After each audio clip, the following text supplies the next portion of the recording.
You can now support Ghost Maps on Patreon. Simply look for We Are HANTU or click the link in the description. Inspired by an account from Winnie. Ghost Maps, entry 121, Seletar, Singapore.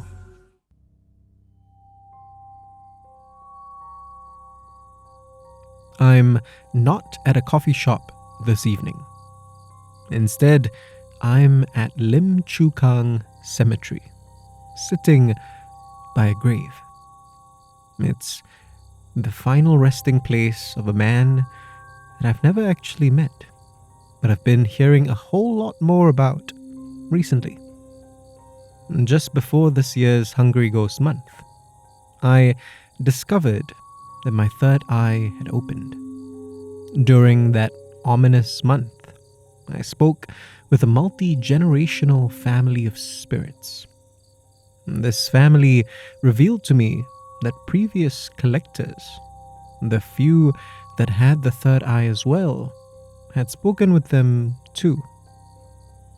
The man whose grave I find myself at this evening, his name was Krish, and he was one of those collectors.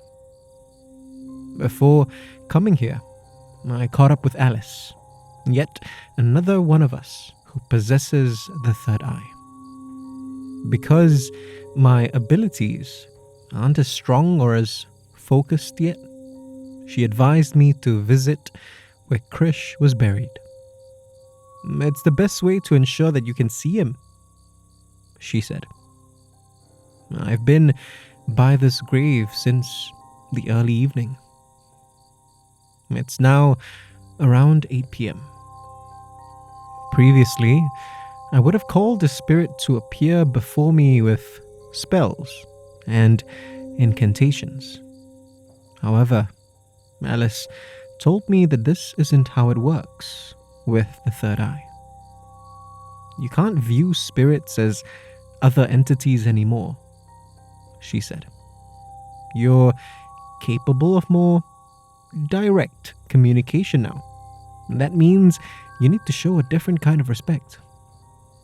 I suspect that this won't be my last lesson in this matter. And for the 5th time since I took my place by his grave, I call out to Krish. I introduce myself and say that I wish to speak. For the 5th time, no one responds. Not at first, anyway. I take out a flask of kopi that I brought with me and am about to have a sip when I feel a chill all around me, followed by a voice seemingly right next to me.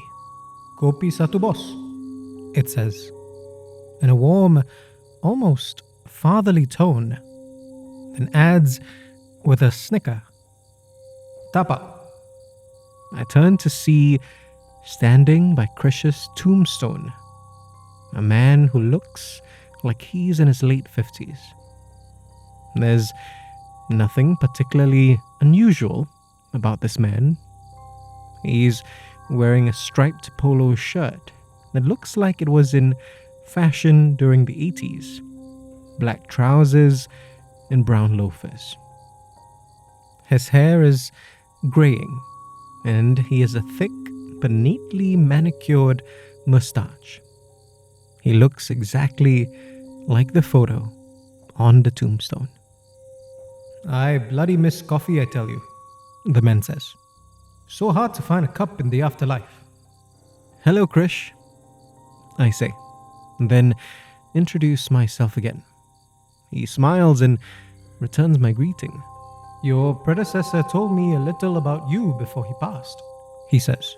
Never mentioned the third eye though. I explained to him that this is only a recent development. Ah, he says, understandingly. Then grins and adds, a rookie, eh? He continues. I suppose that's why you're here. to ask about what this all means. I nod. He gives me a quick once-over, then says, "All right, but we'll speak more about that in a while. You are a collector, after all, so how about I tell you a story first?" I tell him that I would appreciate that. And as soon as I take out my notebook and pen, he says that he will start from the beginning.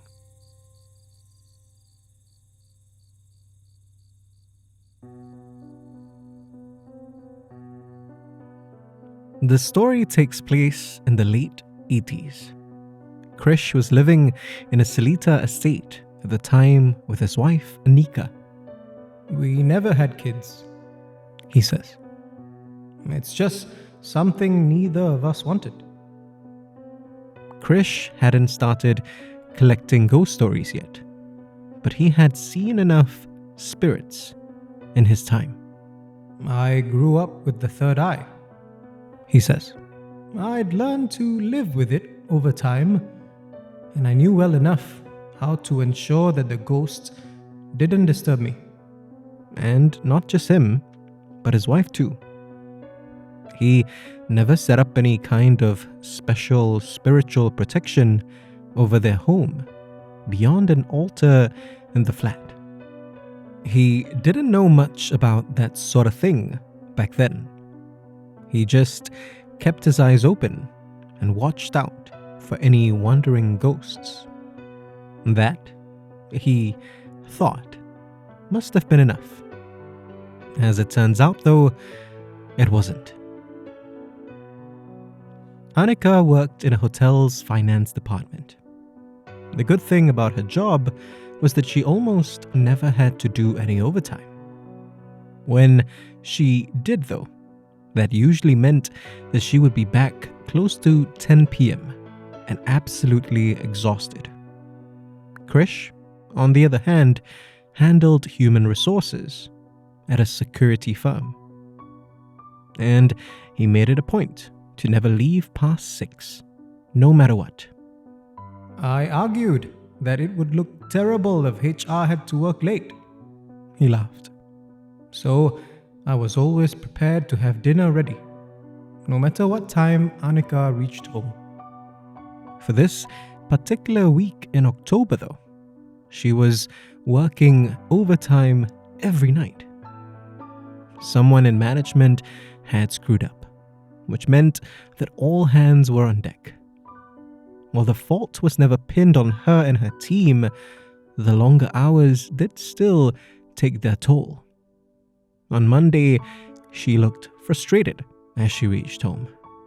By Thursday, she was just plain wiped out. That Friday, she didn't expect to be home till at least 9 p.m. Krish spent most of the evening in the kitchen, preparing some chicken curry, rice, and eggplant with sambal.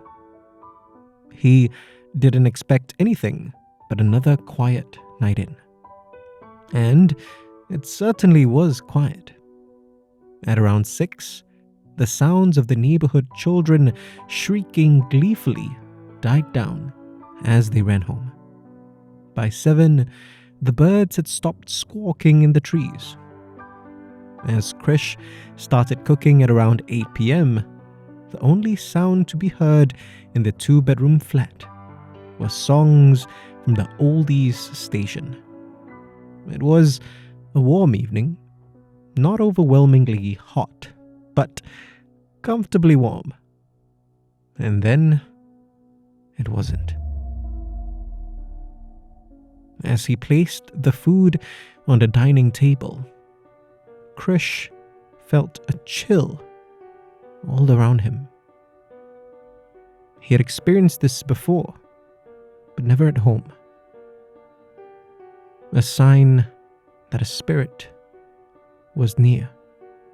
He went from room to room to ensure that a ghost hadn't entered his flat while he was cooking. Still empty. Then he heard the sound of Andika's heels walking down the corridor. At first, he thought that maybe he was imagining the chill. After a lifetime of learning how to walk among spirits without attracting trouble, perhaps he had grown paranoid.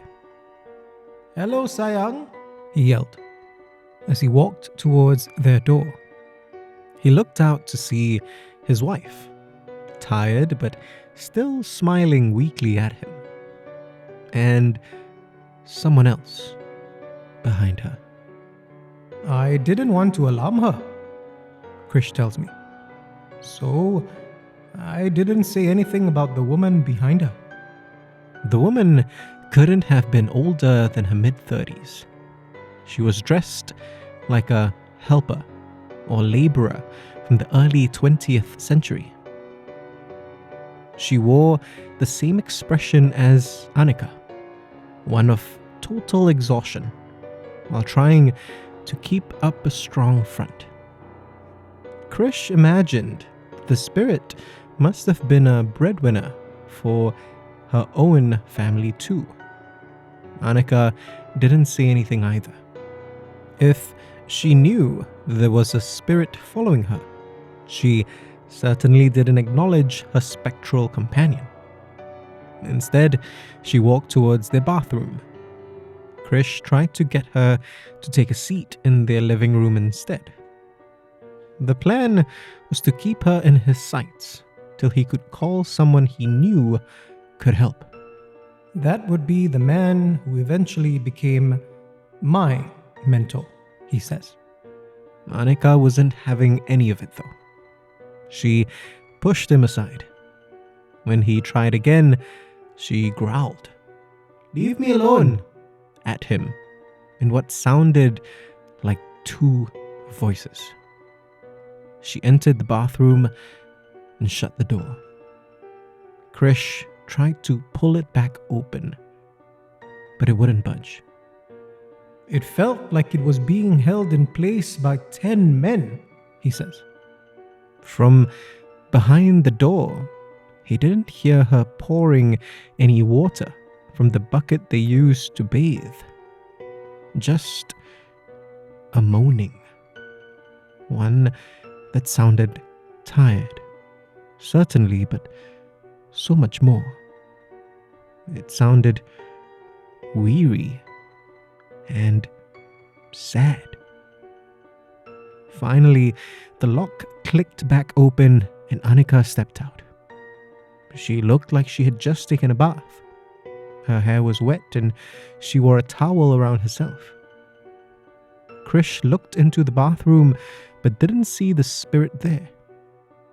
And Andika seemed more like herself now. Still tired, yes, but smiling much more warmly than before. "What is it?" she asked, meeting his look of concern with one of confusion. Krish shook his head, then returned her smile and said, "Nothing, Sayang. Come, let's have dinner."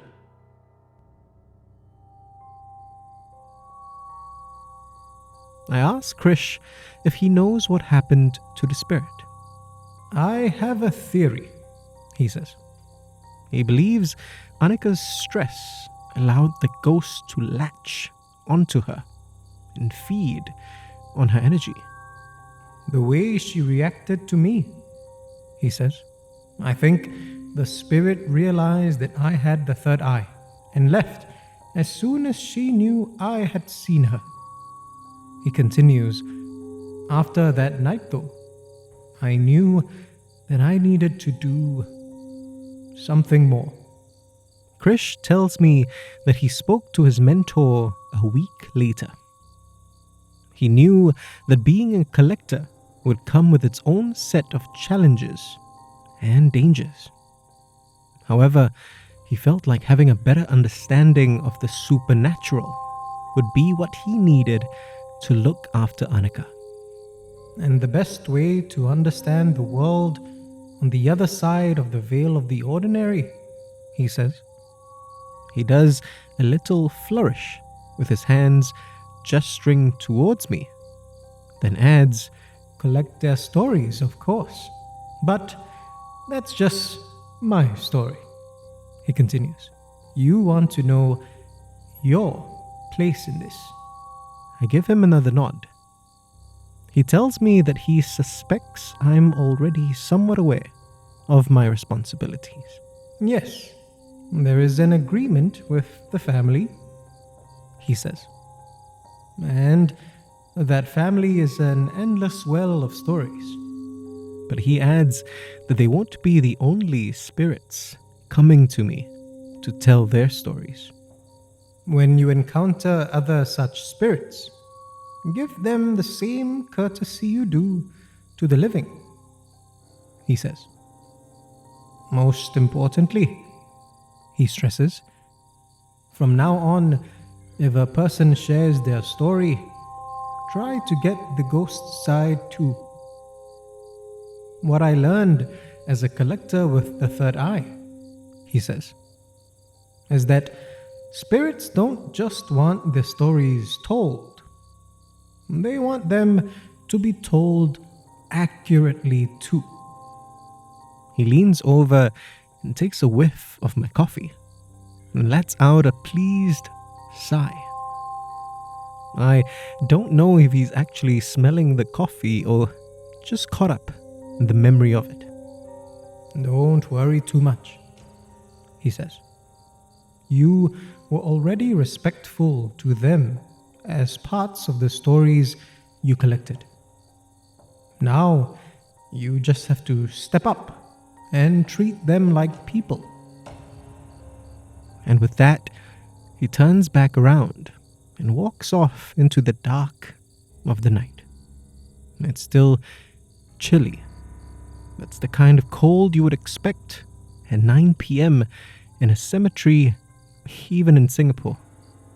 I whisper, "Thank you," towards Krish's grave, then make my way back out into the land of the living and amongst the restless dead. If you want to discover more of Southeast Asia's other side, subscribe now and follow us on social media. You can also be one of our supporters on Patreon. Look for We Are HANTU or click the links in the description.